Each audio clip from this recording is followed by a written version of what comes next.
Welcome, everyone, to another adventure into reality. Once again, I am enjoyed by my mystical mistress, co-host Martina Grubmueller. Good to be here, Andrew. How are Um, you doing? I'm doing okay. I'm doing okay. It's a bit tense at the moment, the energy, don't you find?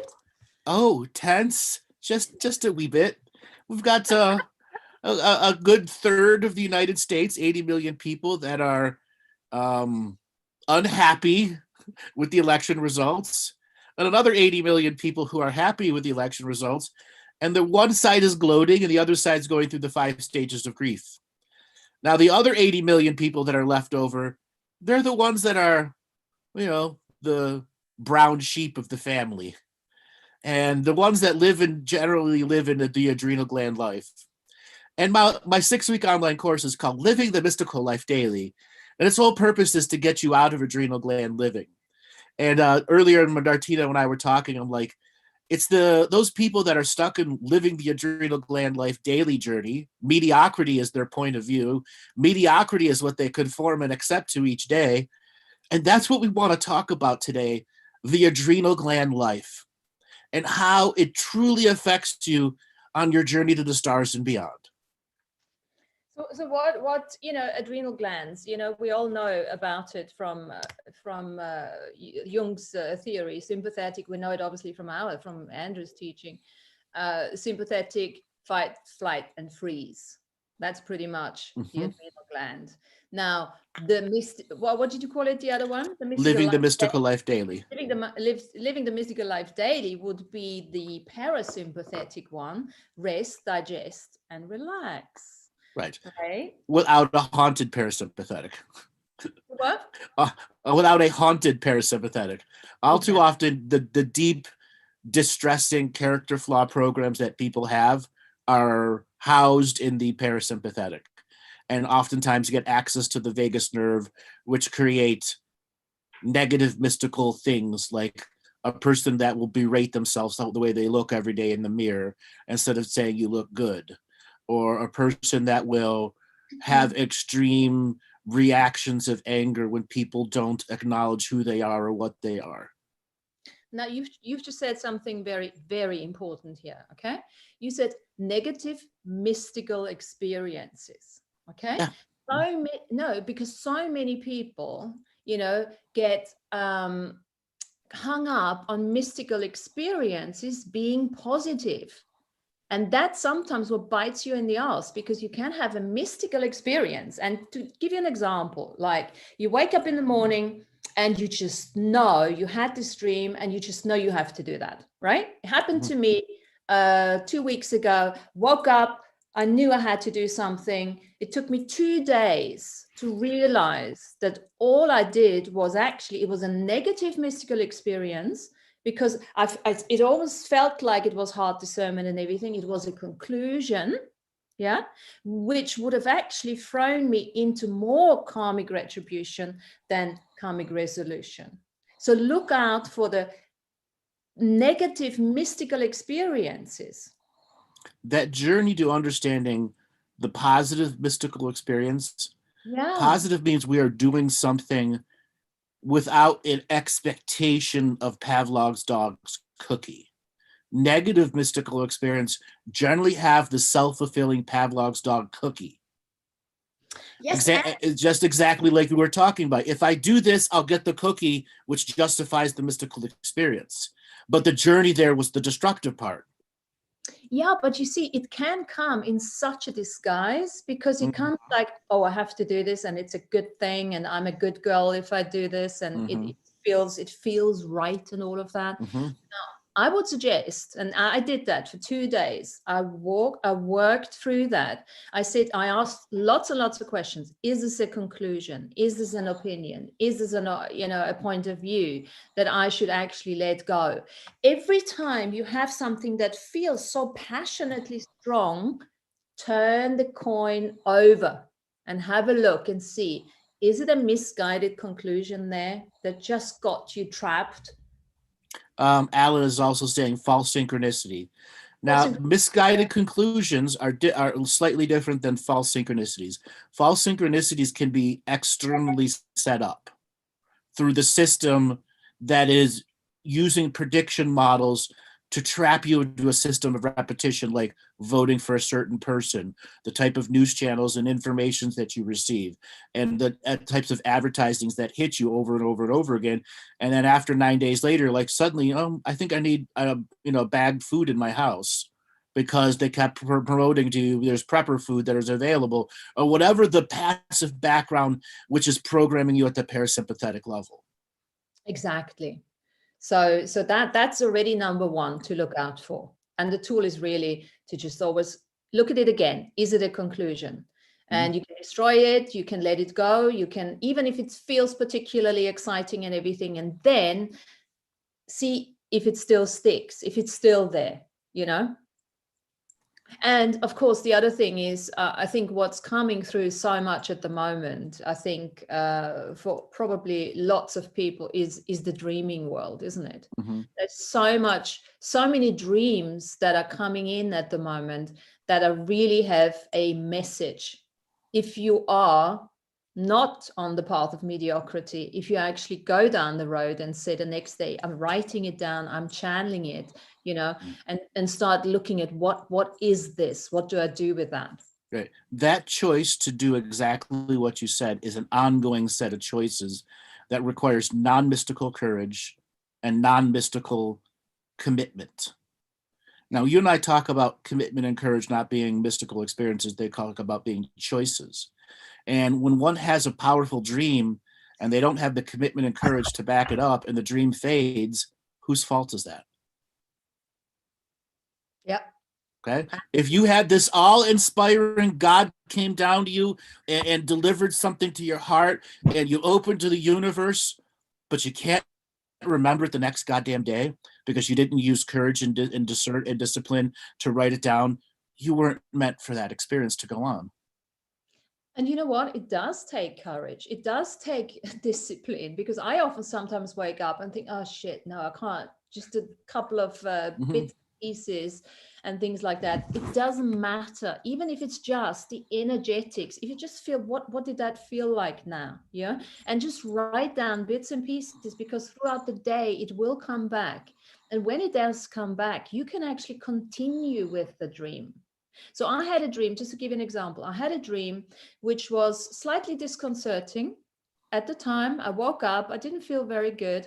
I wrote it down, and then I wrote down the way I felt throughout. I was almost like, even though it was a very emotional, it was a very personal dream, I felt like being a neutral observer. I observed it in my dream. And I thought, this is weird. I should not just observe that. I should have gone really, much more activated by it.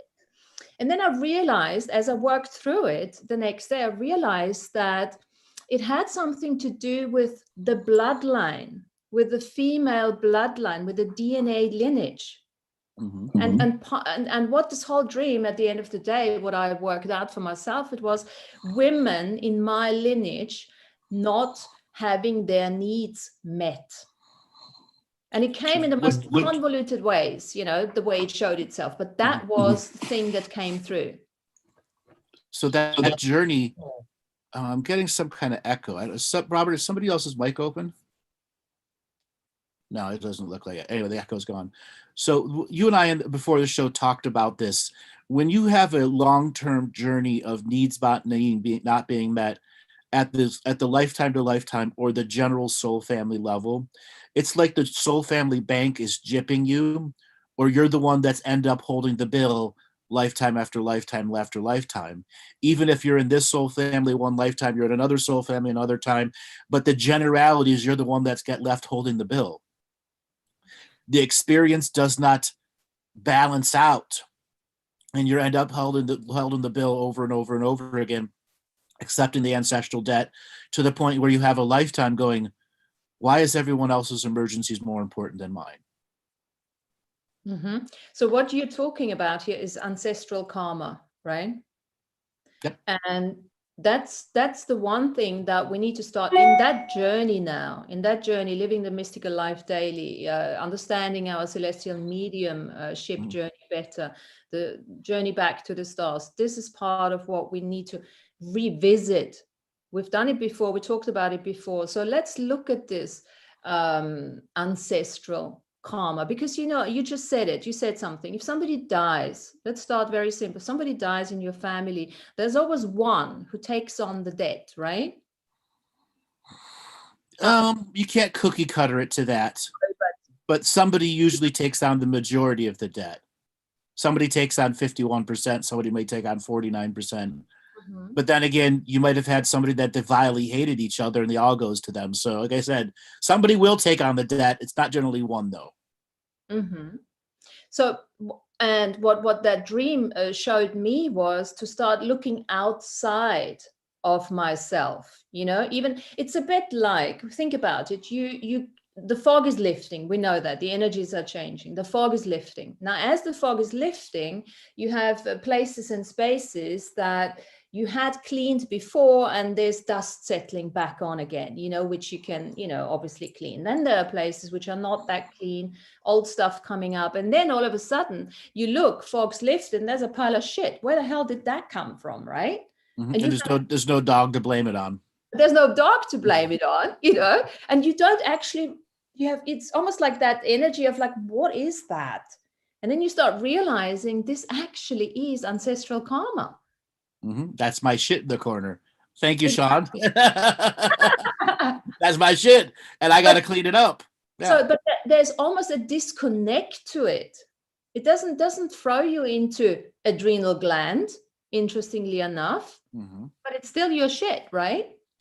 There are people that are shocked that it's a hunk of shit in the corner, and will be in the 5 stages of denial about it. No, that couldn't have been my shit. Okay, that's a shit from another lifetime, but it wasn't me, and I'm going to blame it on the life. And there's a variety of denials and how the sailboat goes down the river in Egypt denial that people have when it comes to it's the past life, blame it on the past life. But the thing is, for that pile of poop to appear, there has to have been something in this lifetime that allows the portal of poop transference. Okay? And all too often, people are constantly healing the past, but don't realize there's a trauma and wound from the present that they're not healing, and this stuff repeats itself and repeats itself and repeats itself. And that is its own journey into understanding, heal thyself today, know thyself today. So when the repetitions of the past come, suddenly a poop pops up in the corner and you've stepped in it. I'll go, oh, I got to clean my toes off and pick this poop up so that it doesn't come back into my life because I've healed this lifetime today. And that general feeling that you were talking about of not having your needs met, it's a very common experience. Now, I've been asked in the past, what's the one thing that all humans share as an experience? Believe it or not, it's dying of diarrhea. Diarrhea was the death of human beings all the way up into the 1930s. You got the squirts, you died. And family was already preparing the coffin for you, quite literally. Okay, because you don't know whatever, you ate bad food, you had bad water, you had all sorts of things that occupied the gut, and the next thing you know, got dysentery, and they were praying to Jesus that the dysentery would stop, but it wouldn't happen. That's the common experience. We shit ourselves to death. Okay, on the other side here, it's true love. We found true love during our courageous moments to go, I will survive. Okay? Survive the hell that was around me. And on the other side, the true love is there. And then you go into the thriving life. You go from war to famine to heart-expressed love to a farm with 4 kids. Yes. And in between of that, in on that journey, there are some more traps sometimes, because that, and this is really important for me anyway, when that came through, because it was not having the needs met. It's a very different energy to I need support. Look at the energy. I don't feel supported. I don't have my needs met. It's a very different thing. But not having your needs met means there is a person who doesn't speak up. But when it goes lifetime to lifetime to lifetime, usually there's this grace period where you're allowing person to help balance it out. And over a few months to a few weeks, one begins to realize it's not going to balance out, or the harshness of that life prevents it. And that's where the distrust to the universe comes in, which was what we were trying to lead to here. Yes. The distrust to the universe the soul experiences. Absolutely. And that comes through the lineage, you know. Yes. And of course, you are here to resolve that. You can resolve that for your lineage, for your bloodline, you know. How many times have we heard on a show, I never wanted to come here, I never signed up to come here, I don't belong here, I want to go home? How many times have we heard that on the show? An infinite amount of times. You absolutely signed up to be here. 80% of the souls here are ancient, and the remaining 20% are middle-aged. There's very few young souls here. It's like the retirement community. They don't allow young souls here because only the best of the best of the best come here, the ones with the experience. So for each and every one of you that says, I want to go home, you have a lifetime issue and a mistrust to the universe. Yes. So it's that, the mistrust towards the universe that comes with that's a really big one. So where do you actually mistrust the universe? And again, it's so funny when I ask myself the question now, do I not trust the universe? It's almost like, of course I trust the universe. What are you talking about, Andrew Bartzis? Yeah, the universe always got my back, except for that one time. Okay. Except for that one time. But I forgave her. Really, sort of. Okay. But then there was this other time I wasn't sure. You know, she threw a lot of shit at me really fast. And this is the thing with the ancestral karma. It's really, really useful. Look back into your lineage. Look for the pattern, you know, and then, you know, you have obviously look at you being here, the fetus agenda with the blueprint to do certain things, right? To resolve certain things, to create certain things. And then at the same time, you got to acknowledge that you don't just have a fetus agenda, you also have an apex agenda that doesn't just work within the paradigms of this lifetime, but beyond, right? It's looking to amalgamate experiences into a master light creation experience, because that's what its experience is. Manage and manage the many fetuses and I ams that are there in the individual worlds. And in that management, it has the master archive of all experiences, which it can put together into a codex of what the apex of the I am experience is, which is the master teachings of what the soul's trying to do throughout many eras of flight. Absolutely. And then of course you gotta really, and I love that unity consciousness revocation you wrote the other day. You put it on Facebook. I call it. Yes, the outcreation. Yeah. That is such a lovely revocation invocation. And there's one sentence in it that fits nicely here, where we say, look at and actually start clearing out your forced incarnations and your natural incarnations, and start actually disengaging and healing, clearing the forced ones, right? And taking extra effort to have those forced ones as a conscious application, and then the conscious application of the natural ones. So you can begin to truly compare and contrast how the universe may be of putting you in a forced situation or putting you in a natural situation, and the common themes between them that we can learn to separate and make pattern reckons between. The pattern recognition, yes. And of course, it leads you back to sovereignty. Because we're still creating karma in the unseen, in the intangible realms. Which is that apex I am going, okay, I have all these other I ams doing this, and this. They've accumulated a friction that has a reciprocity energy in karma.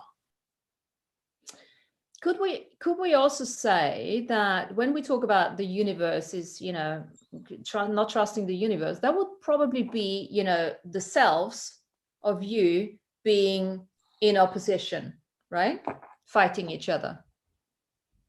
Could we say that? in general, that's a good thing, but there are things beyond the selves that are joining those oppositional forces. My enemy's enemy is my friend. Until my friend's enemy is defeated, then we're back to being enemies. And then there's multi-dimensional frenemies. So it's a bigger perspective, but generally, yes, what you're saying is correct. We just have to realize that there are other dimensions of densities of beings influencing the journey between the many selves. Yes. So let's actually, when we look at karmic resolution, we go beyond that, we go ancestral karmic resolution. We have to also acknowledge that karma is everywhere. There's universal karma out there, right? We had this discussion the other day in our Wednesday show, talking about karma. Karma fuels the galactic commerce market. Exactly. So the universal karma is the fuel for many experiences too, or the catalyst into fuel. It can be seen in many different ways, but the pool of karma that we tap into as a soul family, negative or positive, is a catalyst for experiences.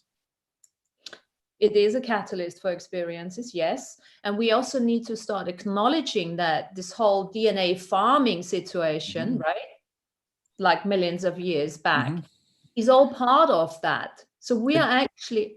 This is when the ancestral banks, the ancestral karmic debt vehicle holders, will no longer be entwined with karmic debt or karmic process, where ancestral karmic debt as an expression will be removed from our universal laws. When is that going to happen? At the end of the awakening, when we've all had our individual journey into the away from the system of domination and control, and realized what ancestral karmic debt is, and then we slowly come to a collective in 2050, 2053, as we've had 30-something years of delayed disclosure, pretend disclosure, full disclosure, multidimensional awakenings, aliens in the sky who were never there, as well as the can kick down the road and people not experiencing anything. Fantastic. Well, let's put a marker in time in here. We'll be in our late 70s. We will be doing a show on that, right? And then I will be 79.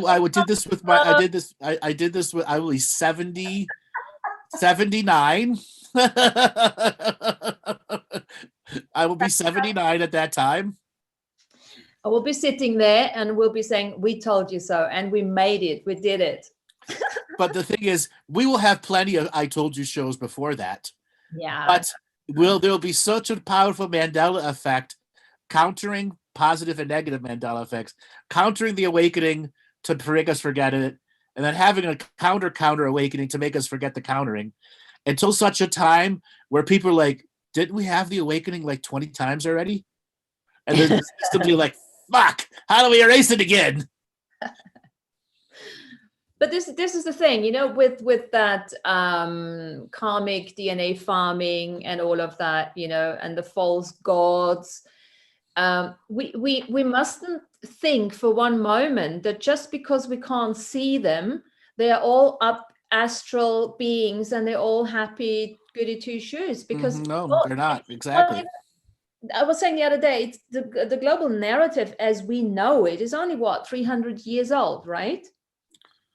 Roman numeral time clock towers, yes, roughly 300 years old. That's the revolution number 1, starting 1700 or something.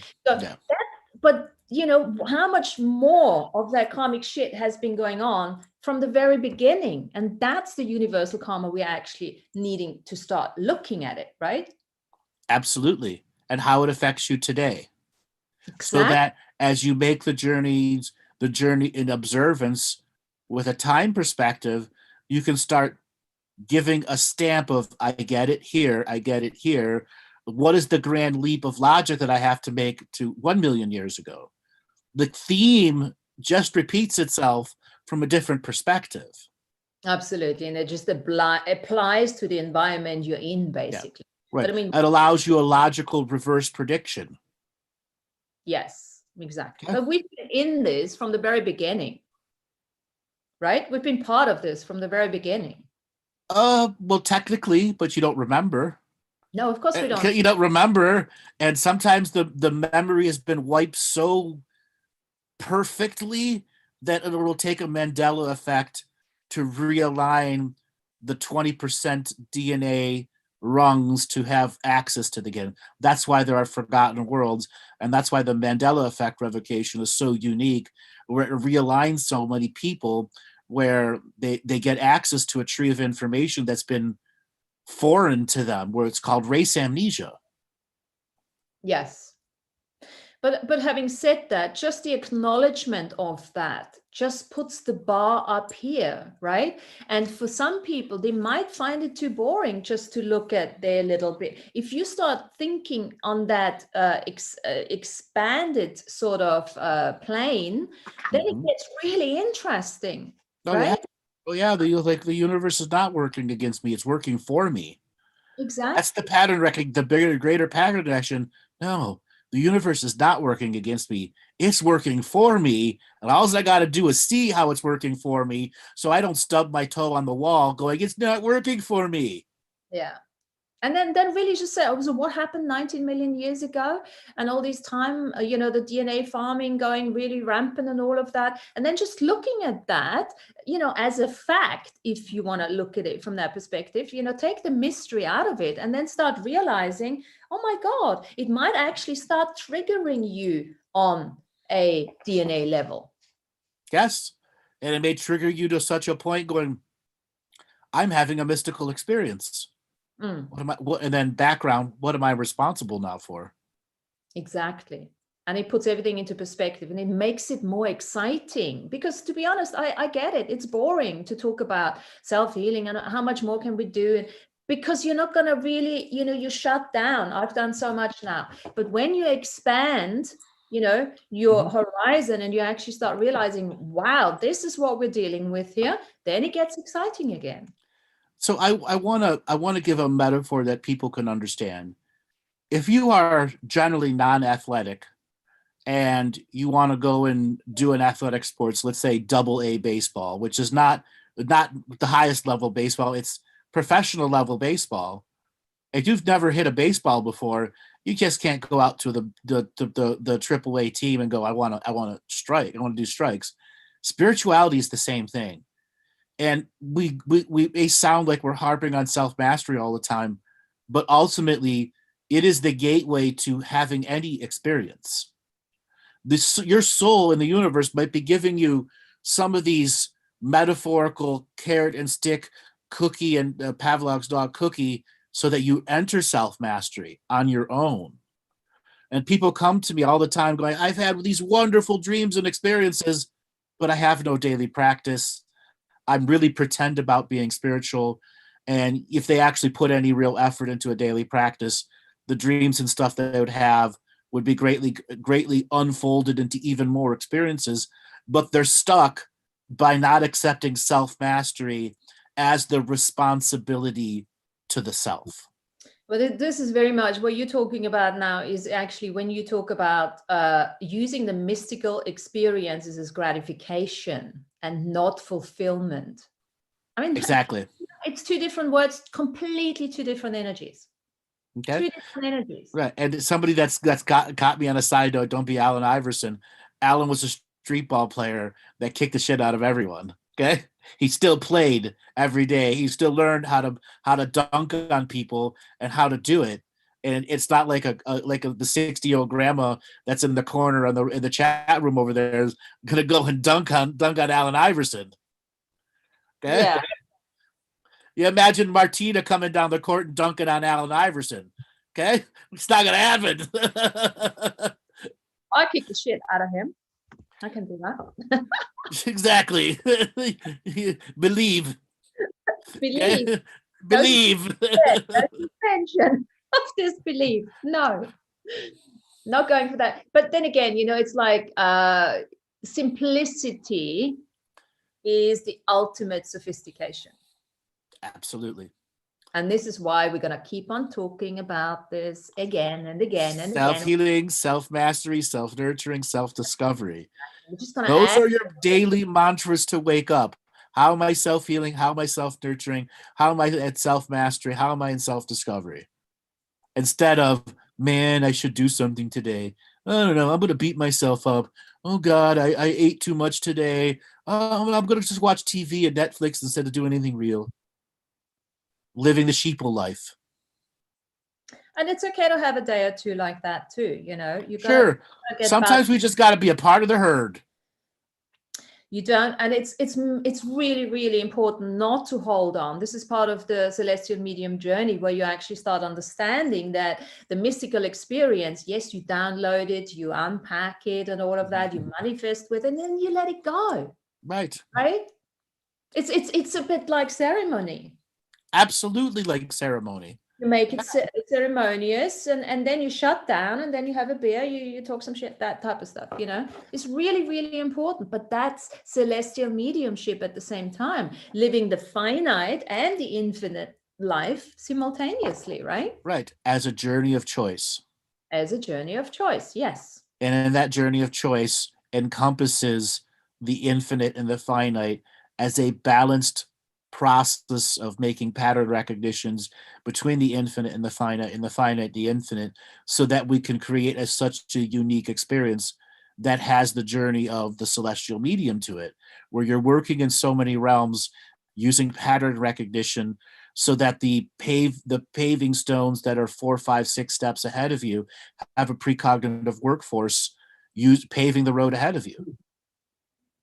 And that again is the question, because, you know, if you go beyond all of that and you don't really understand what any of that means, then you're going for gratification, and there is just no fucking fulfillment, right. You know, and your needs will not be fulfilled.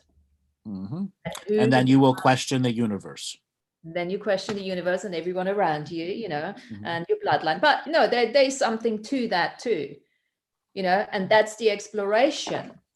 And then looking at that, you know, working with a new pattern, my needs are fulfilled, you know, and just keep working along those lines. That's just one of those examples. So I want to touch again on the needs but not being fulfilled lifetime to lifetime to lifetime, or you're having this lifetime where your needs aren't being fulfilled, and it may represent many past lifetimes. The journey to breaking needs not being fulfilled.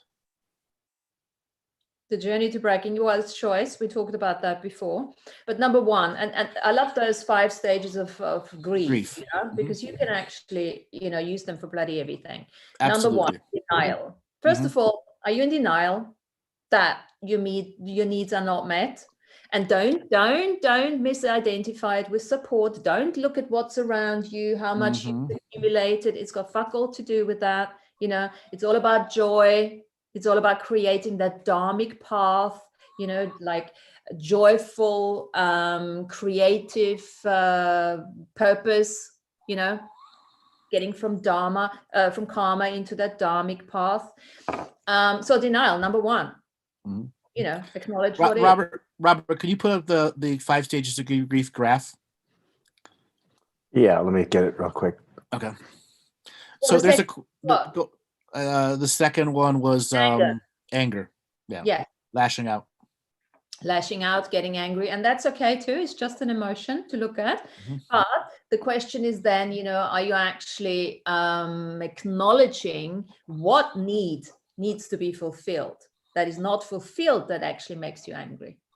What's the purpose of getting angry, right? And then falling back to denial, and then back to anger, and cyclical denier, anger. And then we get to bargaining. The bargaining, yes.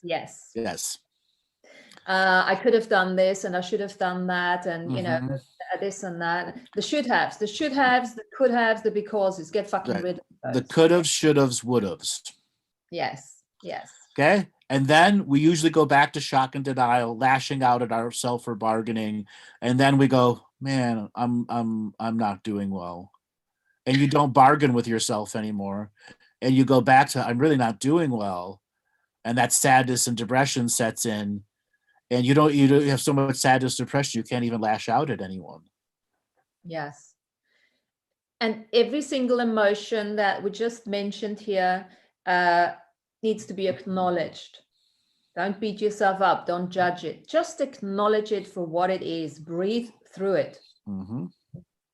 And do whatever it takes, you know, the clearings, healings, revocations, you know, everything that we always talk about.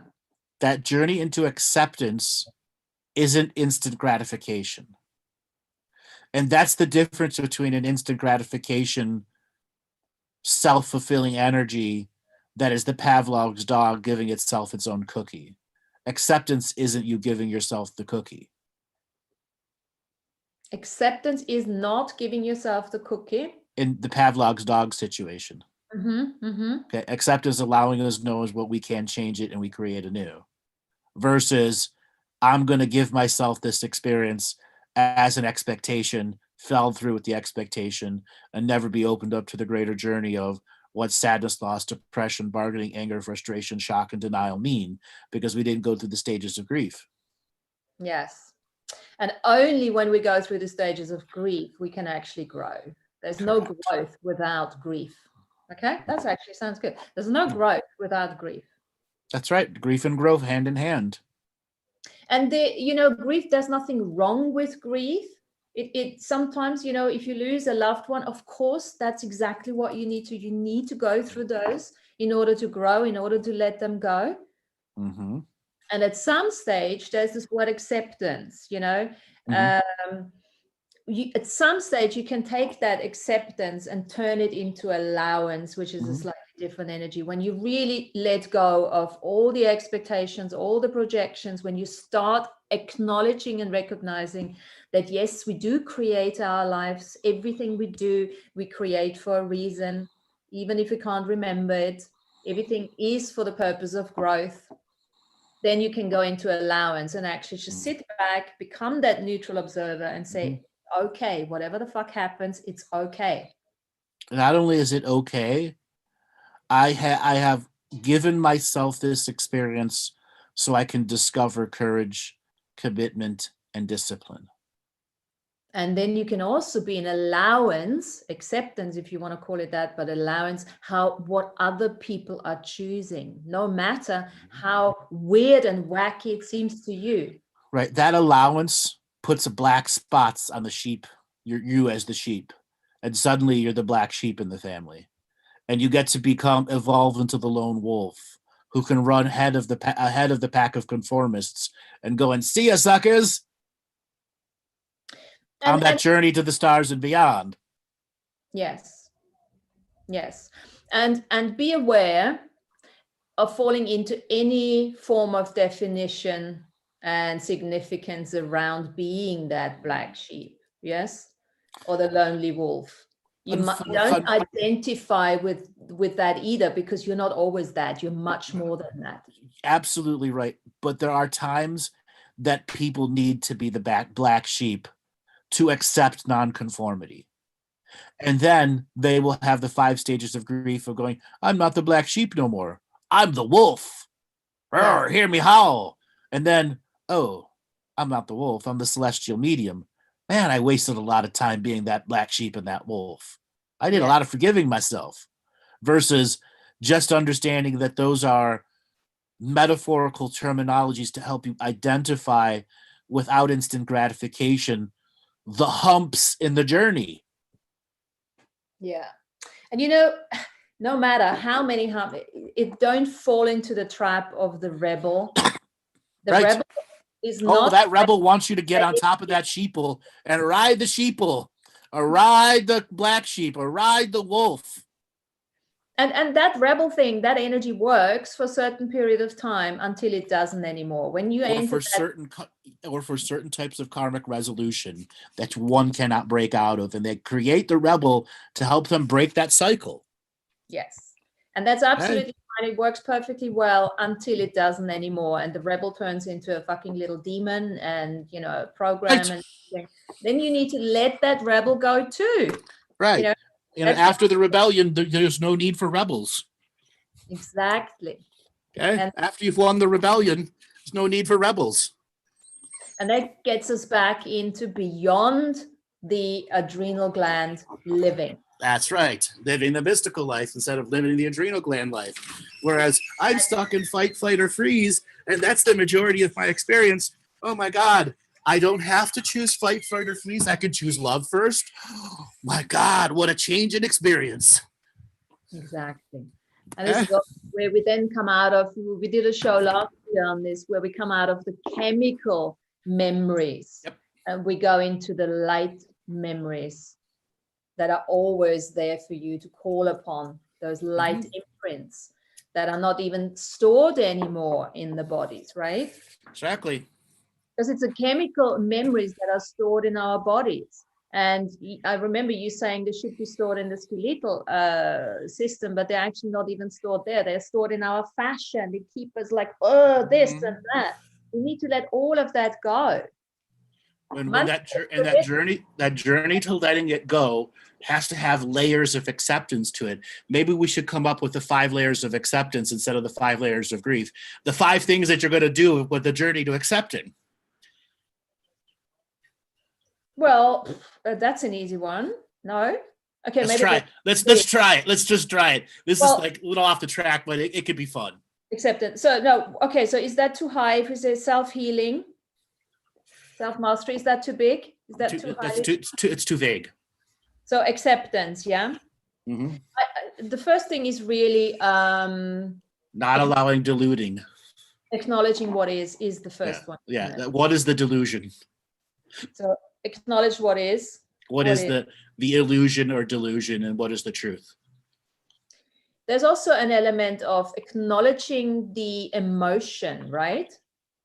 Yes. The emotions are a charge and polarity that must be evaluated for what they are. What is the emotion? So acknowledging what is, and that's just a factual thing. This is the situation. Right. How am I feeling, right? And I know we always go out of feeling, but actually, how am I fucking feeling here? You know? Exactly. Can I get to the source of the feeling without interference? I think that's a little bit more descriptive things, because the interference on the way is the charge and polarity. If we can get to the source of the feeling without interference, we're on the path to acceptance. Okay. So maybe we need to first feel it. That would be number 2. Feel the emotion first. And then go to that level, what you're saying, where, you know, how can we just look at that without going into polarity, look from a sacred neutral perspective. That's number 3. Understanding adult intentions and not baby intentions. Okay. All right. When we're dealing with something such as acceptance, we can't be the 2-year-old passively doing it. And unfortunately, a lot of people who live the intentional life, they live the intentional life like a 2-year-old and don't have adult intentions that have an adult responsibility behind them. Your level of awareness is equal to your level of responsibility. And if you're only accepting at the baby level, your only responsibility is saying that's all I can accept. So you see, I've just realized this is actually timeline therapy that I used to do. Yes, absolutely. Timeline therapy. You acknowledge this is where the shit happens. Okay, this is happening. What's the emotion? Feel it, or, you know, just as much. Engage the emotion from what's actually happening. And then you just have the facts left, and that's it. Right. And as the facts remain, we don't change or alter them out of gratification. Yes. That's usually what erases acceptance. Out of self-gratification, we use alternate facts. Yes. Yeah. Well, that's healing. That's acceptance. That's healing. That letting go of the attached emotion, you know. That attached emotion has lots of reasons why it's attached. Oh, absolutely. And another thing here, we need to make it, we need to acknowledge it in the body. Where do you actually feel it in the body? Right. Because people can really feel it wherever that is. And then as they let go the emotion from that incident, whatever, from the event, actually they can feel the difference in the body, which then makes it so powerful at the same time. Always make the connection with the body. That's why the out loud name it to claim it system is so integral with the body. It is that body is reassuring yourself that the out loud part, name it to claim it, is including the body at all times, because the body is the vessel and instrument of the experience, which is vital to have the experience in the body and not in a third person perspective. And all too often people end up praying in a third person perspective and are disassociated from their own prayers and can't enter the flow freely. Well, and you see, the other thing with that is it's unfortunately very easy to leave the body. Very easy. Living the adrenal gland life makes you fight, flight, freeze. Exactly. And as soon as you get out of your body, you stick it, and you think, oh, I'm just thinking, I'm doing the healing. You're not fucking in your body. That's it. It's with every meditation, the same thing. Oh, let me say something here. Gratification. I never considered it as gratification, but maybe that is an example. So I was doing your moon to sun, going through the cylinder. Golden tube of protection. Yep. Golden tube of protection and everything. And when I normally used to do that, I was like into the sun, rush through, cool down, that's it. You know, it was nice. But I didn't really hang around a lot, you know, because everything was so easy for me, because I really lived there. So I never really unpacked the data that I collected up there, because I was never really connecting back down in my body properly. So I've turned this round now, and that may or may not help other people too. If you're really good at traveling, at astral traveling, and you know how to do this, it's so easy, then you're doing something wrong. It's almost too easy, because you're probably not staying in your body enough so that you can take that information down. Learning how to smell the roses on your astral journey is how discipline and commitment assist you on the journey. Smell the roses on your ass. Absolutely. You got to stop and smell the roses on both sides. Absolutely. And you gotta go, you know what? I'm living the astral life. I could take the scenic route. I don't have to take the super highway, bam, into the experience. I can take the scenic route and drive Miss Daisy into my experience. Yes. And it is so different. When I did that the other day, and I just really, I realized what I was doing, and I thought, no, slow down. It's not about, you know how to get up there. That's not the problem. The problem is that you're not connecting back into the earth. And I do that with Kundalini, because then I have to, you know, I do my exercises, I do my thing. That means I am in the body. That's the first part. I'm staying there. And I slowed down completely, and I could actually make so much more connections up there with my soul family. So look at it from that perspective. You're too good astral traveling. Look at it from that perspective. It's not that you don't know how to do it. You're too fucking good, because it's so innately in you. You forgot to ground, right? And forgot to allow the body to have an equal part of the experience. And that's where so many people mistake the responsibility of, it's your responsibility to be embodied and make it a part of the experience. Thus, why your awareness is always equal to your level of responsibility, and your level of responsibility is equal to your level of awareness. And when we step out of that rule and we are not responsible for the experience, we then get information and data that can easily overwhelm us, put us down a path of false synchronicities, or worse, put us on a path of self-degradation. Absolutely. And often, guys, it's not that you don't know how to do it. You just forgot to think about that one thing. Right. There's a set of checklists that you have to do, just like pilots before they take off an airplane with 300 people, and they have checklist after checklist after checklist to make sure no one's going to die. Okay. In the metaphor. Yeah. He's freezing. And this is why the dancing is a very good way of traveling at the same time. You can travel so well whilst you're dancing, staying in your body. Mm-hmm. Now, the greater journey to staying in your body is your responsibility.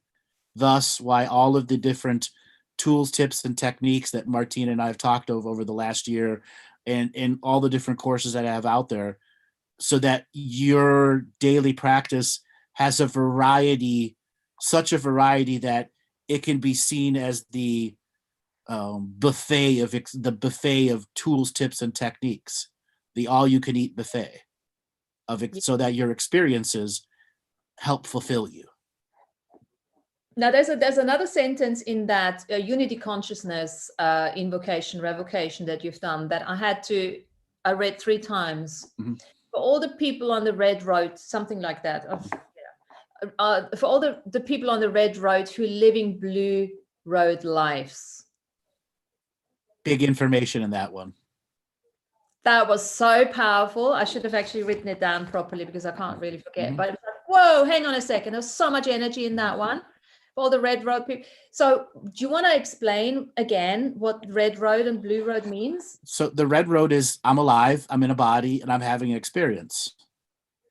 The blue road is you're an ancestor in another realm who may be a guide and guardian to somebody on the red road.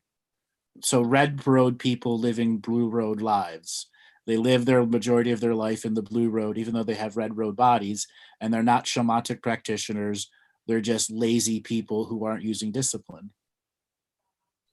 And again, they do all this mystical stuff because it's so easy for them. Okay, it's not an excuse, people. It's not an excuse. I've done this and then don't make yourself wrong because you think you're not doing it right. Yes, it's just so easy that you have to actually literally turn it around, right? Mm-hmm. And this is where this commitment and discipline comes in. Right. And somebody was asking about the purple road. It's when you balance red road living, blue road living, and you have another co-experience to red road and blue road called purple road, which is the celestial medium journey. That the red road life is real, the blue road life is real. You're both equal to your levels of awareness and responsibility on both roads, which generates a purple road experience that is not in competition with any of the other experiences. Fantastic. So what's the yellow road? I remember you talking about that too. Obviously solar plexus. So the yellow road is when we are not majority red road, blue road walkers. We are in the thick of resolving why we were born. Generally, that's puberty, early teenager experience, which then solidifies much of our karmic futures that will align synchronistically as potentials. All right. Now, midlife crisis can also be a yellow road, but a lot of people go through a midlife crisis in their 20s because of the age of their soul. Mm-hmm. Okay. And the yellow road generally precludes you from some of the mystical experiences that are out there. Right. But it's also the connection to the sun, right? And the moon energies. Well, the sun is going to fuel you during the day to go and do things. It's going to absolutely influence you to go out and try to date and make a whole bunch of mistakes. It's going to say, put all your life force into your job. And at the end of your 30 years, shit, I got nothing left. I gave it all to the job. Yes. Okay. Okay. I remember, I think vaguely, there was something about watchers. You were saying watchers and sentinels or something in the yellow road. Did you? So watchers and sentinels are there so that we take the rest stop that shows up on the road. We pull off to the rest stop, and there's watchers and sentinels there who are like the vending machine you get a coffee cup from that helps refill you. Oh, I'm going to get back on the yellow road. Oh, wait, I just had this cool cup of coffee. Let me ponder this as I'm on my yellow road life and allow a red hue in again. Right. Okay. Okay. And wasn't the red road as well connected to ghosts and ancestors and stuff like that? So the red road life, it is the root chakra living. And in that root chakra living is what creates the potential for all the other chakras to exist. Even though metaphorically our energy comes from the top down, but without the root grounding everything into the totality of the experience, so the DNA becomes the instrument of experience. That's how the fabric of the reality functions. And when we're living the red road life, we're allowing the potentials of synchronicities on all densities and dimensions to be in their potential without our need to control it. Absolutely. So that unity consciousness revocation when did you write that? Recently? 2018, just before Christmas 2018. Yeah, Because it's such a lovely, lovely one. It's got so many amazing points in it to really look at that. So you had this at the time that I was writing that, there were a tremendous amount of, we'll just say, metaphorical pushbacks going on physically in my own life. Things that were like the tidal waves, just saying resisting, resisting. And it just got to the point where it was grinding me down. It wasn't any one individual person, place, or thing. It was the universal tidal forces and the system's tidal forces pushing at me. And I sat down and go, this is classic outcreation. And that's why it's titled, this is my masterful outcreation of the system of distraction that's in front of me. Yeah. Okay. And it took me only 4 hours to write. Yeah. No, it's beautiful. Out creation. But it didn't have a title, so I titled it for myself, Unity Consciousness, actually. Mm-hmm. I really like the points that you made in there. Very good. Now, there's one more thing, going back to ancestral karma and looking at, we always look at the 7 generations back and forward, right?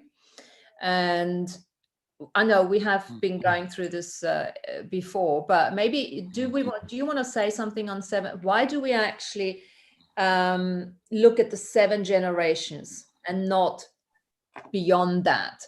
And it has something to do with the residual images, right? In the beginning, 7 generations is more than enough, and it can be overwhelming to even go back 1 generation. It is the pull guide level we're working to on our self-mastery. Once we can get to that 7 generations, we can process so much ancestral data and make pattern recognition with it. Going back 20, 30, or 50 is not that much more harder, because first to second generation, second to third generation are exponentially harder amounts of data to process. And that goal of understanding the 7 generations of the past and the 7 generations of the future help you understand how to be a past, present, and future living being with all this data that is there, that is your responsibility to make pattern recognition of. So just by making the pattern recognition within the 7 generation, whatever, to 300 years or just about, there will be so much resolution that will then trigger stuff from earlier. 7 generations really only goes back about 230 years. Yeah. Cool. Fantastic. Yeah, and 230 years into the future. That right there is a big enough data set to master in a lifetime. And can people do it early, or much earlier? Sure, absolutely. Courage, commitment, discipline, which are not mystical experiences, that allow you to have a high form of enthusiastic effort. And once that high form of enthusiastic effort in 7 generations is simple. Going 10,000 generations of the past and 10,000 generations of the future, like what's in the Dragon Revocation, that is overwhelming for people at times. But that is written in there so for those people who can achieve the highest forms of enthusiastic effort and operate the DNA computational machine that is the living algorithm, it's simplistic. It's how do we retain it afterwards? How do we retain it? How do we manifest with it before we let it go again? Isn't it? It's that, because exactly. The whole point is to create. We are compulsive creators, right? And I think lots of the frustration with, speak for myself as well, and people is that, they feel that, especially now with COVID and all of that, they feel that they're not creating, which is not necessarily the case. You are still creating a lot by doing your self-healing and your self-mastery. It is just really now the focal point could be that. Understanding that focal point is your responsibility, and not getting lost into creating something that's just beyond the focal point, which will lead you away from the journey of self-discovery. Yeah, it's almost an invitation at the moment, and it doesn't matter how long it's your invitation. It's like the virus. Oh, and by the way, I love the way you talked about the virus in the last show with Monty, and also the update on Hollow Earth was great. So there is a shitload going on at the moment. There's a lot going on. There's actually no real reason to get bored, to be honest. There should be no real reason that you should be focusing on the system of distraction, because the system of distraction it's got all these, I'll just simply call them porn clips that are there to shock you into paying attention to them, versus you and going having your own scenic route to anywhere in the universe. Okay? Don't fall for the metaphorical porn clips that are there. Don't get clickbaited into going back into them. No. This is the whole theme of the year, is going back, the journey back to the stars, And what does that mean? Exactly that, multidimensional living, understanding, the celestial mediumship, understanding to live beyond, the adrenal gland functions. Exactly. Well, Martina, we're at a point where why don't we take on some callers? We've talked an hour straight. No. There's so much data we packed in that hour. Who knows? It'll be one of those things people go to transcribe later going, this 3 minutes, my God, it'll take me a lifetime to figure that out. So we're going to ask people to go ahead and click on that participants button and go raise your hand. If you are listening on Facebook, Twitter, Twitch, YouTube, or anywhere else and want to be a part of the live conversations where we select people, go to the Zoom room. Robert has the information up here for you to go from whatever platform you're on to come and enter the Zoom room. And don't forget, Zoom has changed some of the features. There's a little passcode that's there. Once you've entered the meeting number 911-001-1974, the passcode is 457-500. You could also dial in via your phone. There's a US number, a Canada number, a United Kingdom number, and an Australia number. We want everyone to come in and have a chance. So go ahead, click on that participants, raise your hand. Also, for those people that dial in via the phone, it will give you instructions also of how to raise your hand while you're on the phone. All right, Robert, let's spin up that wheel of callers and see who wants to have a conversation. All right, that has definitely been a packed hour. Lynn Johnson, you are first to talk. Lynn Johnson, are you there? Hi. Hi, where are you calling? Hi, where are you calling from today? Minneapolis. Welcome to the show. What did you think of our talk today? It was awesome. Really, I liked it a lot. The Red Road and what did you learn? I learned a lot because, well, see, my dreams, I'll buy a journal and I'll set it on and then somehow it just disappeared. And then, so I've been having a lot of really active dreams and I get mad at myself because I can't remember.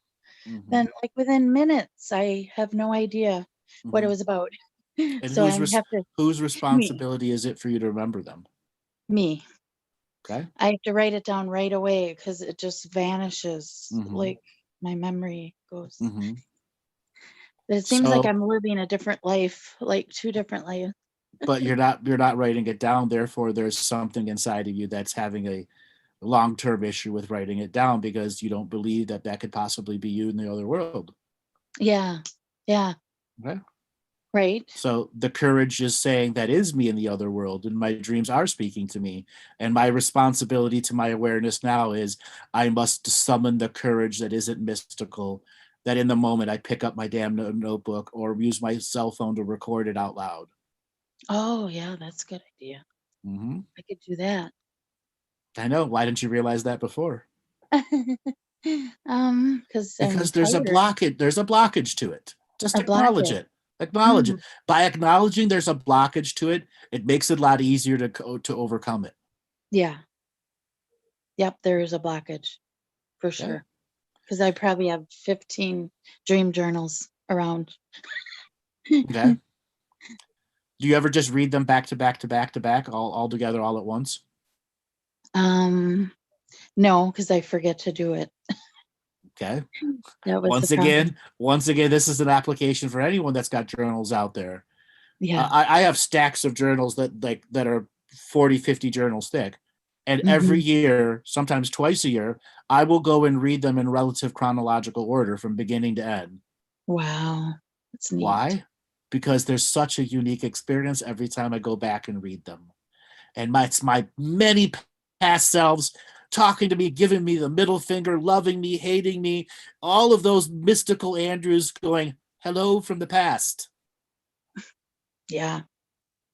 Do you meditate? Yes. I do. I meditate. Yeah, I do, especially with creating.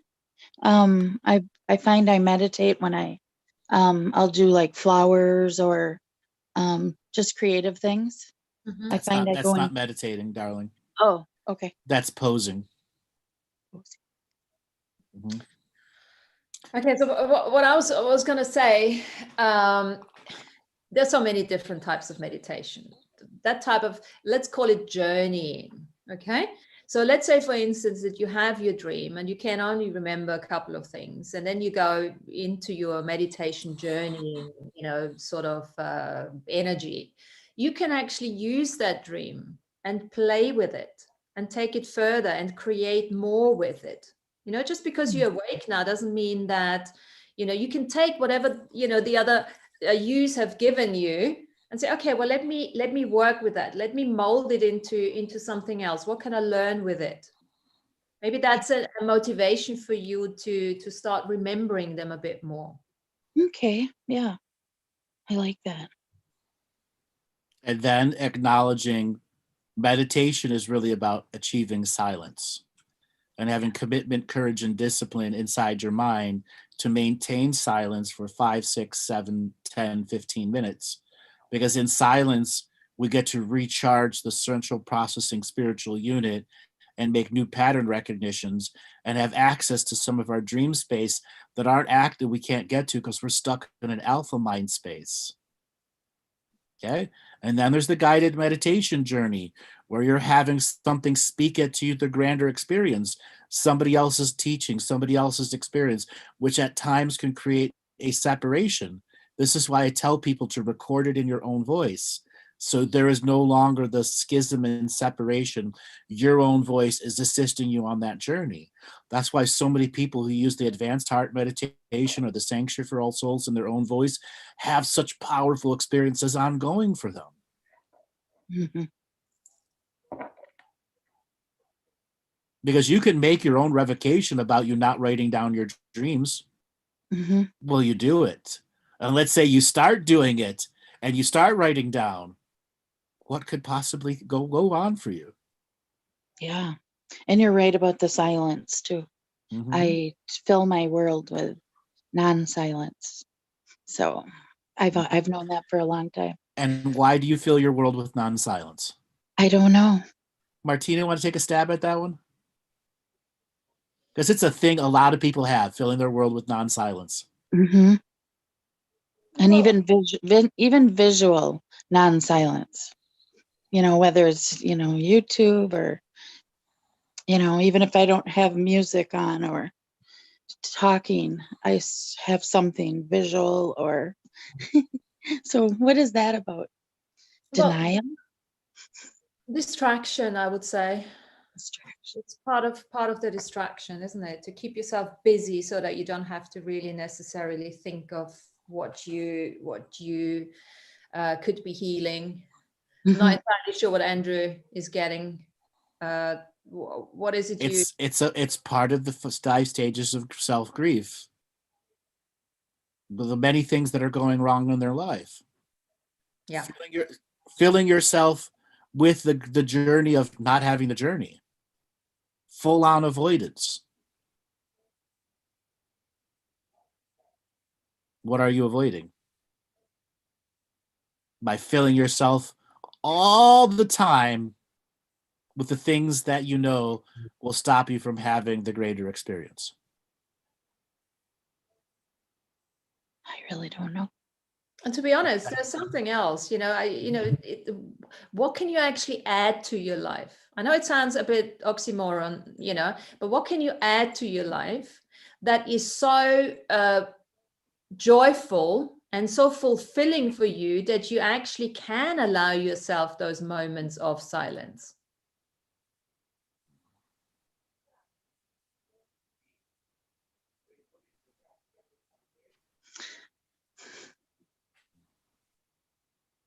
I don't know.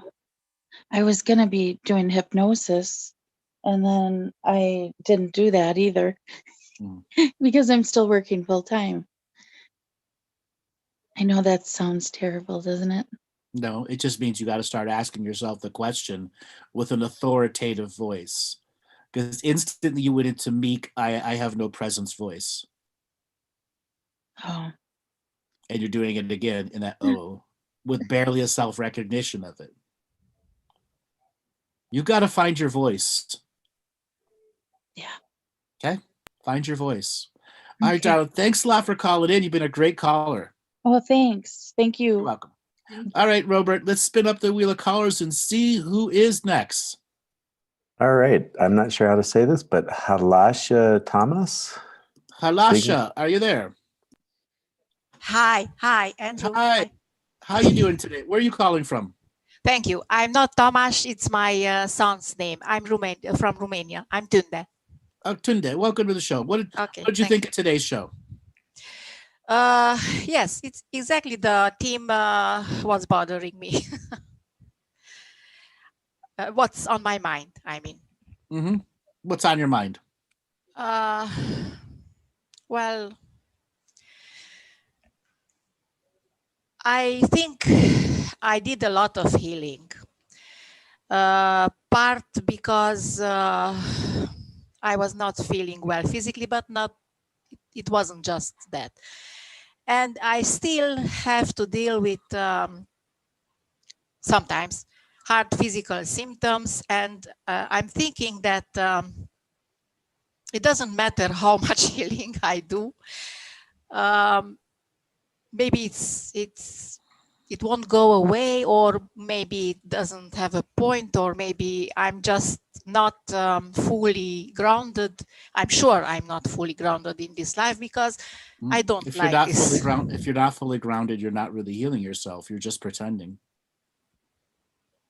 Yes, well, you're not in the stages of acceptance. You're still in the stages of denial of what's going on within you.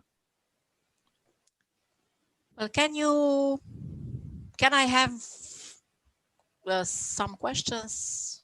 I don't know. I could. Well, today is not for a private session reading show. Today's about the topic that we've been talking about.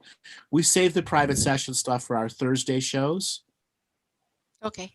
Okay. And what you're really asking is more of a private session here. In general, if you've been healing all the time and you're not getting experiences, you're doing healing wrong. And there's probably something you've gone so far down the spiritual life, you have personal, no recreational life that doesn't fulfill the soul. And there's a greater journey to understanding how to live a balanced daily life. And something has become so out of balance in your life that you truly have to look at, why are you treading rope everywhere, treading water, and constantly on the tightrope walk with such few abilities to stop and smell the roses? Yes. Well, if you have some points, what I mean, I don't know. Again, that's for the Thursday show because we're going to be going into a private session. Yes, no, just about the grounding and about the grounding and the healing. Martina, you want to take a stab at the grounding? Very simple, darling. When you reach that stage of contemplation, you got to go back to simplicity, yeah, and go back to your breath. Your breath is always the first thing that takes you back into your body, that starts connecting you. So I would definitely, what I would do is I would start looking at various breathing methods that resonate with you. Well, Wim Hof we've been talking about, and there's no really but. It's either you do it or you don't, because that's the choice you got to make. And do you know what? I've been fighting this breathing business for a long time until I found the right breathing techniques for me. And that is Kundalini. So look into Kundalini yoga, look into Kundalini breathing or Wim Hof, and just give it a shot. Give it a shot. And you know what? Because that teaches you that discipline. And it really keeps you in the body. And, you know, every minute you can add is going to really help you on your journey of self-healing. I tried Wim Hof. I like him very much. I'm dreaming to make that ice baths one day. I don't know where, but I don't like. I have a blockage about rituals, techniques, and. Get over it. Blunt to your soul. Get over it. If you have a blockage, tough fucking luck. I'm sorry. You need tough love here. Get over it. You said you tried everything. You didn't try it with the right level of enthusiasm, and you didn't try it with the rest of your soul behind it, smelling the roses. Dylan, I got to let you go. I want to take on another caller so we stay on topic here. Try calling into a Thursday show, and we'll try answering your questions. All right? Okay, thank you. Okay. Bye. All right, Robert, let's spin up the wheel of callers and see who is next. Okay, Alfredo, you're getting a signal. Alfredo, are you there? Going once. Alfredo. Hello. Hello, where are you calling from today? Fuck yes. Oh, fuck yeah. Austin, Texas. Yes. Austin, Texas. Welcome to the show, Alfredo. What did you think of our show today? Always amazing. Like, it's just a constant, like, it's my spiritual school that I always want to attend every fucking week. I know you guys have to work your asses off, but like, I just look forward to it. So I'm just like, when I'm falling offline, I'm like, oh, Martina and Andrew are gonna be on. Thank God, because it's awesome, man. It's like I'm still in school, but it's like a better school for like growth and development. I love it. So what did you think of today's show? Oh, it's good, man. I've been trying to digest it while handling my family life and taking the dog out and try to. So is it digestive today? A 7-course meal to digest? Yeah, usually I can digest most of the shows in one listen, but this one, like, I know I want to re-listen to it because it like definitely hits a lot of points that I'm working on right now. Yeah. So what did you want to talk to us today about? Oh man, it was kind of a little different. I'm the guy that called last time for my spiritual roasting. I was like, yeah, roast my ass. I want to hear my charred truths and whatnot. But like, I just want to do something a little different to like kind of emanate what I work on, because sometimes I'll do my revocation, or I'll do your revocations, and then like while I'm doing meditations, the inspiration will just come with me. I like to sit by this tree that's right outside of our apartment, just take my shoes off, put my feet on this tree, and just like sit there, breathe, meditate, whatever I need to do. But sometimes inspiration will just come in hardcore, and I'm just like, you know what, I got to quit doing this repetition and fucking write all this stuff down, because it just comes, and I have to like have this intense inspiration and joy to like write it. So I wanted to share whatever my notes are, so people can like get an idea of like, like something that inspires them to like want to do something cool. Because you do like very awesome wordsmithing, and like when I have some awesome wordsmith moments, I'm like, oh fuck yeah, I gotta write that down. So do you have stuff you want to? Do you have stuff you want to share with everyone? Go ahead and read it. Yeah. These ahead. are just notes. It's not like perfected or whatever, but like, yeah, I wanted to share it. Go ahead, share it. These are my own little jotted down notes. Let me breathe for a second. My heart always gets activated and starts racing when I get selected.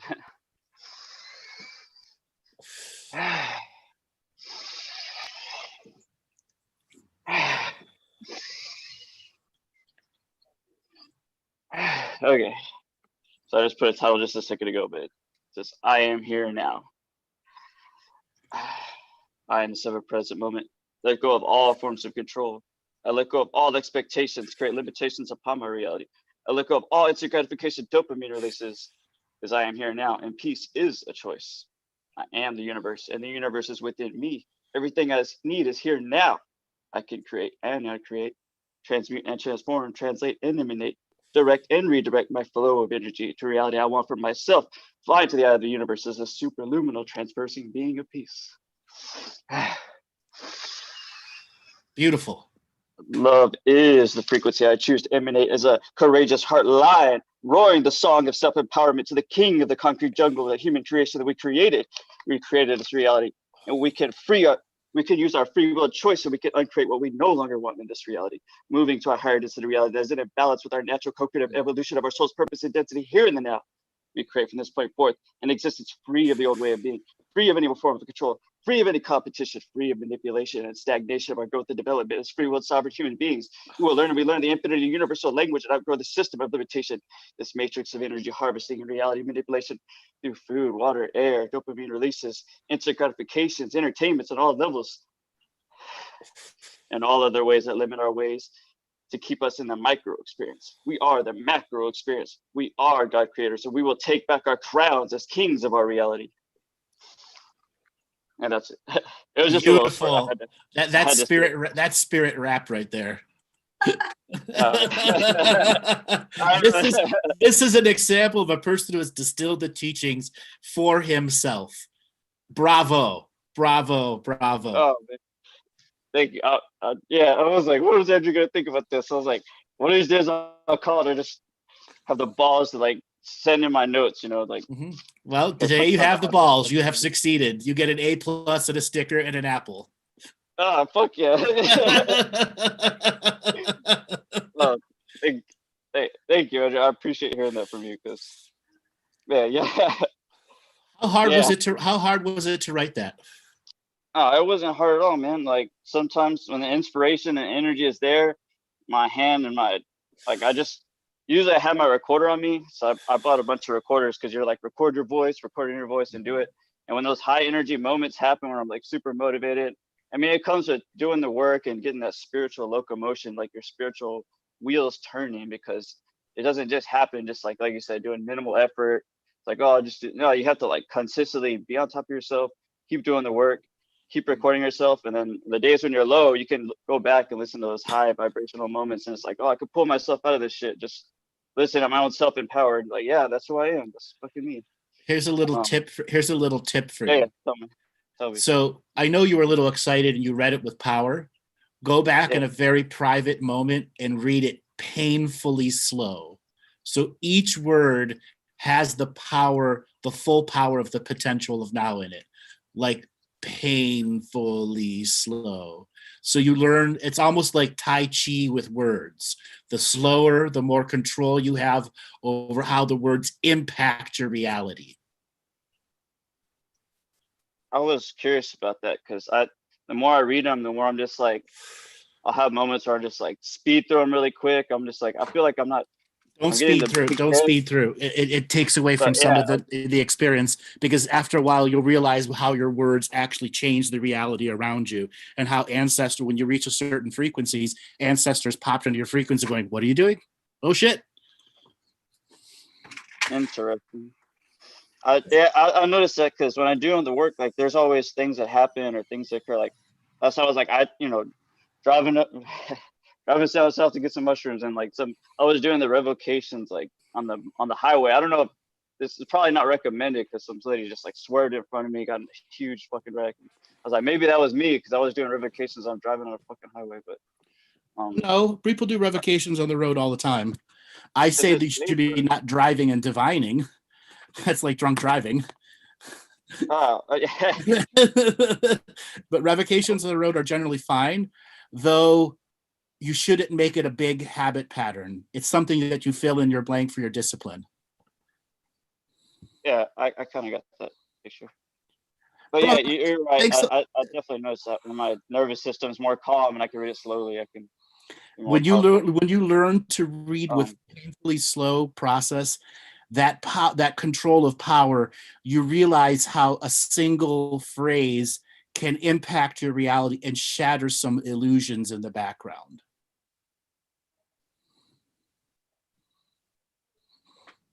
All right, brother. Thank you for calling in. Oh yeah, that was it. Great caller. Yeah. You inspired a lot of people. Thanks, Alfredo. Yeah. All right, Robert. Let's spin up the wheel of callers and take another caller. Hey, Raina, you're getting a signal to unmute. Raina, are you there? Yes. Hi. Good morning. Hi. Where are you calling from today? I'm calling from California, La Quinta. California. Hey, what do you think of today's show? It's awesome. I've been listening to you for a while. I came up with some revocation one time. That was in 2012, I believe. I was going through my awakening, and I've been going through a lot of stuff, a lot of clearing, and I feel like I've been healing all the time. And I question if we ever done healing, because I feel like I'm obsessed with just healing. And I've been doing mental healing, spiritual, emotional, and now I'm healing my body, like going to chiropractic, getting adjustment and all that. I feel like I've been neglecting my body. And so I wonder, do we really stop healing at some point, or we continue with this journey? And we learn to operate on different levels of healing. The journey technically never ends, but there are times where we take breaks from the journey, and it's like a vacation. And when we leave the journey and come back to it, we realize we've lost nothing and gained a whole new point of view. This is why I tell so many people, I ask them the question, what do you do for fun that isn't spiritual? And 99% of them don't have an answer, because they have become obsessed with the healing, have become obsessed with the never-ending journey, and don't allow themselves to renew and reinvigorate themselves with things that allow you to be a part of the world. Okay, and unfortunately for a lot of people, that gardening is that rejuvenating. That's still super spiritual.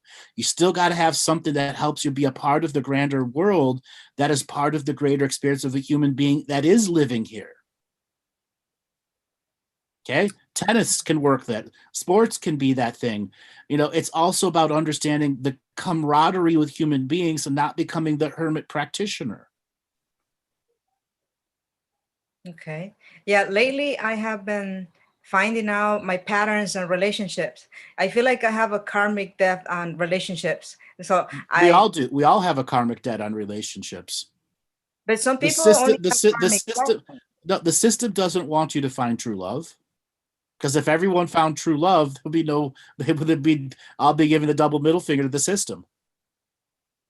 I'm Right? into a love space, like finding love, loving myself first, because I feel like if I love myself, I won't become in a relationship in a needy place. So, but it's Which hard is, to love myself. It's been so hard.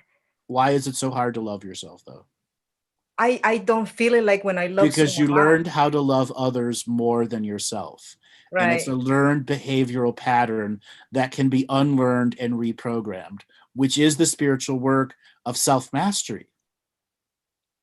Loving yourself as much as you can love others, and then learning to love yourself in such a way you can fulfill your needs in a moment, in any moment's expression. But I feel like some people have it harder than others. Like, is it true that some people have karmic lessons and some people have karmic debt? Absolutely, Like, right? absolutely. But at any moment in time, you can let go of the karmic lessons, the karmic debt out of free will, and say, I'm no longer allowing it to encumber me. And the use of ritual and ceremony and self-mastery is to separate that this lifetime out of the use of free will, to saying, no matter what was pre-planned in the fetus in the womb, I can change it now. That's great. Yeah, I Then heard there are that. certain people who have used free will over and over and over and over and over again, and it becomes an absolute masterful avoidance skill. Then the system is going to set you up for a variety of false synchronicities and false relationships that will show you the new bottom layer of hitting ground zero, falling to nothingness. And that's where a lot of people get confused. Why is the world beating me up? Usually because you've been avoiding it for so long. I haven't. It took me a big troll on that because in 2015 I had a nervous breakdown. I ended up in the hospital. Okay, and you could have avoided it by doing the work of self-healing, self-nurturing, self-mastery, and self-love. And all the way to that journey that got you into the breakdown, deep down inside, you knew it. Every day that you woke up, I can make a change, I can make a change. And it came, I won't make a change, is ultimately what the answer was. There was a stubborn frequency inside you that wouldn't allow the new perspective to emerge. Yeah, it makes sense what you're talking about today about going to the adrenal, because right now I'm dealing with my nervous system because I was into the adrenal and the fight to flight mode. And now I'm finally releasing, but then by now I have effects in my body. I've been having even health issues with my adrenal glands. Absolutely. And when you live the adrenal life for long periods of time, it takes the body, it makes it highly acidic. And once it becomes highly acidic, the degradation of the body can become immense. Right.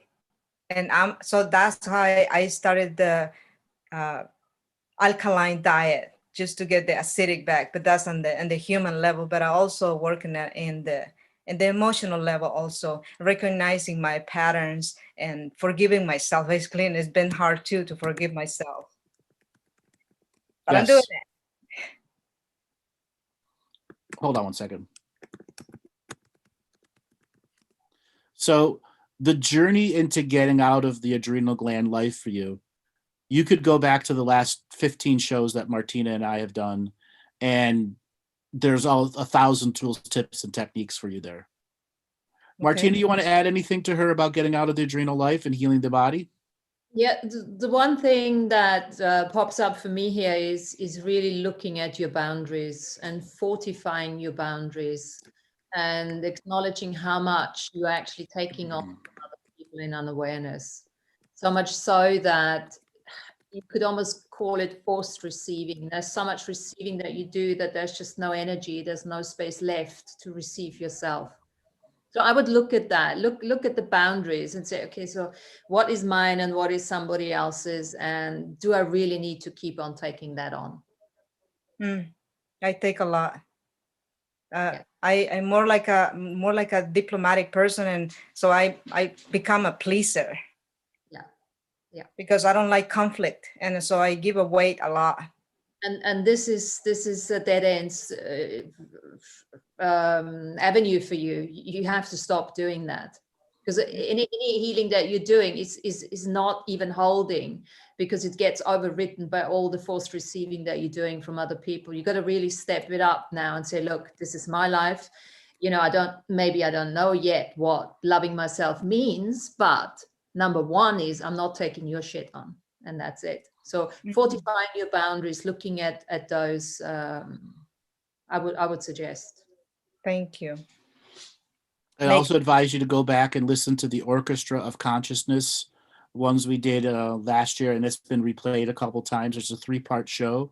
We talk about agents and agencies and look at some of the revocations we talk about and different ways to look at yourself. And this is for everyone out there that's stuck in the adrenal gland repetition. Go back to those Orchestra of Consciousness ones. Another really good one is the nonsense show, because there's a lot of nonsense you allow in your life that you try to make patterns with nonsense, and you're stuck in nonsensical repetition. And of course, the empath, throw that one in. Any of the empath ones, exactly.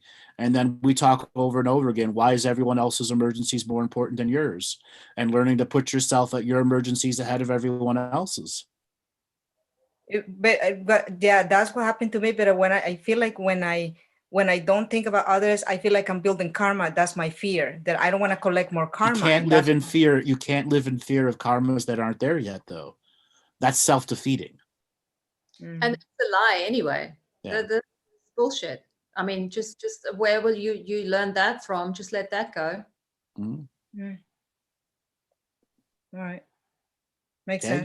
You can't live for a future guilt. That's what you're doing. Think about it. Something that hasn't even happened yet. You're empathizing guilt for it. That's the pure essence of self-defeating. Right. I'm anticipating. Right, but that anticipation is self-fulfilling. Right. That's right.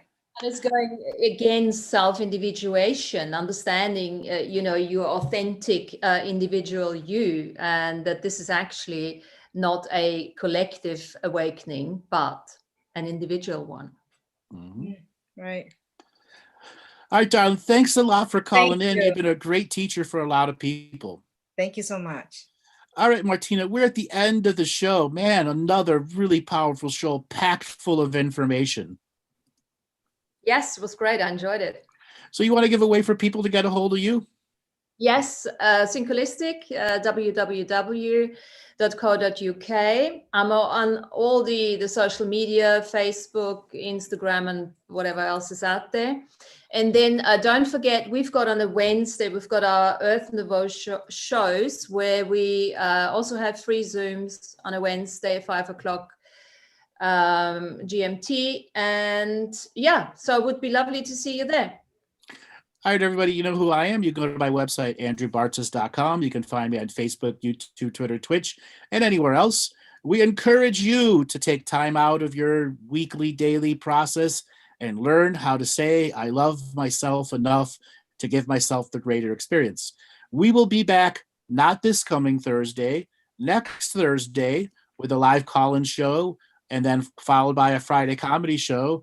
And then the week after that, we will be back to our Tuesday. We do every other Tuesday now. and then every other Thursday, Friday, back to back. Thanks a lot, everyone. Powerful show.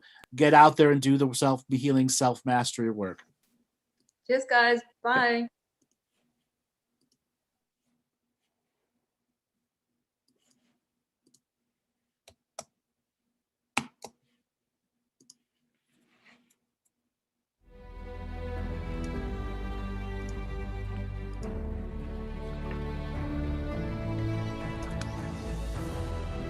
Each different bubble of reality is true. A galactic historian is a person that looks at all the lines of dramatic karma. Nudge, nudge. It's the Holy Grail. Improvise. Mysterious. It's counter psychic intelligence. Why is DNA farming of this star cluster so important? Because we do manifest our reality. We do create our reality.